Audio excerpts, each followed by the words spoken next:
following the series of MIT App Inventor tutorials. Today, in a very short video, I will be telling you how to use the MIT App Inventor and what are the tips for creating an app.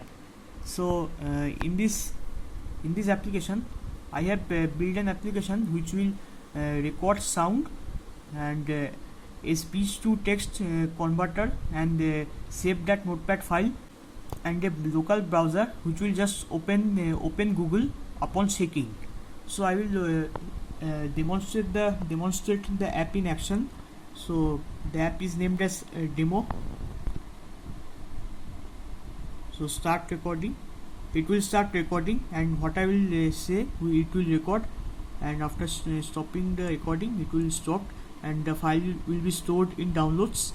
And if I start the speech to text converter, so this device is actually too much old to support the speech to text converter. Actually, this mobile is almost 5 years old, and it doesn't support the new plugins.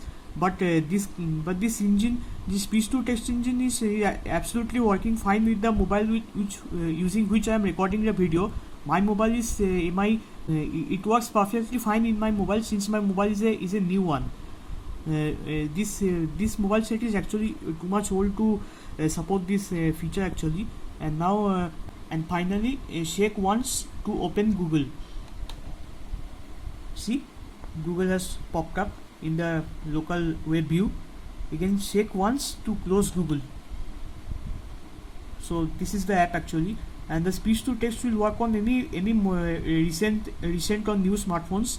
This mobile, as I said, it is too much old to support this feature.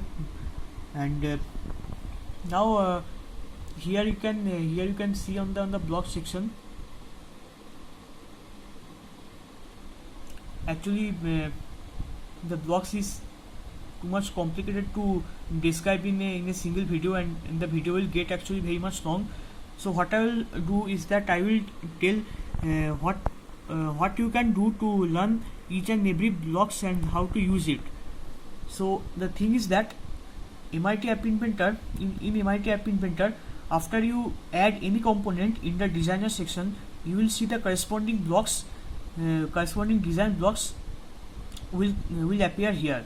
So you need to just open each corresponding the blocks corresponding to each content. Suppose for the button, you have the following functions. What you need to do is that you need to spare at least one day or at least 12 hours a day, so that in that full time you have to test each and every block. Means that just trial and error. You drag one block, just do it a trial and error and see what does these blocks actually do. When you will hover the mouse over it, you will see certain indications about what this function do actually. But to see it on real application, you need to drag it here, and then you need to open the connect AI companion. You need to open this AI companion on your smartphone. And on your smartphone you can download the MIT AI2 companion, and here you can scan this QR code here, and you will exactly see the application on your mobile on real time. And just you install this app on your Android phone, connect it with the QR code, and you will see the app live on your mobile. And as you change any feature, you add a button or you delete a button or you add any other feature, the app will refresh automatically, and the app will also refresh and will get updated with what settings you are applying to it in the block section. So just download the app and spare a few hours of a day, and just hover around all these functions, and go on testing each block about what these blocks actually do. Here for user interface there are many options. for connectivity, there will be many options: Bluetooth, Wi-Fi, maps, media. So here the thing is that reading a too much long tutorial or more documentation is very much time consuming. The best way to learn MIT is to do. You need to install this app and just go on dragging and drop features here, and then just open the designer blocks corresponding to that feature or the function, and see just what each function does actually. You can just hover the mouse around and you can see what the pop-up shows here, which will guide you about what this function actually do.